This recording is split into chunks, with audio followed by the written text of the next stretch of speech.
Kronologi 13 pemain bola jadi korban speedboat tenggelam di Batam. 10 selamat, 3 masih hilang. Belasan pesepak bola jadi korban kecelakaan laut speedboat tenggelam.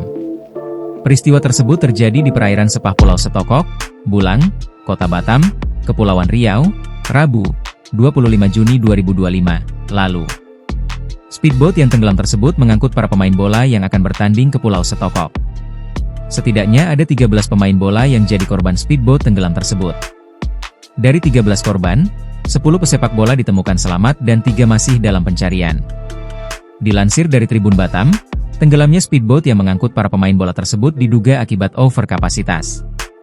Hal tersebut disampaikan Camat Bulang, Ramadan. Ia dapat info dari warga, 13 orang ini pemain bola mereka menaiki speedboat yang berangkat dari Selat Nenek menuju Setokok hendak tanding bola, ujar Ramadan, Rabu malam.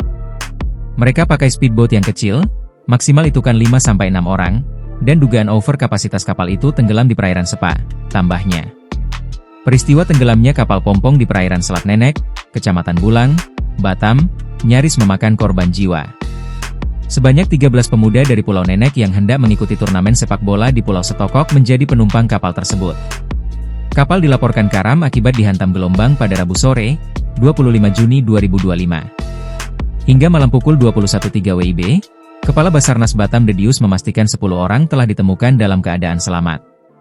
6 diantaranya selamat sejak awal kejadian, sedangkan 4 lainnya baru ditemukan malam ini bersama dengan badan kapal yang terbalik.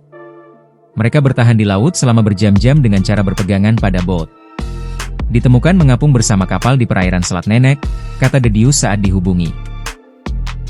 Download Tribun X sekarang, menghadirkan lokal menjadi Indonesia.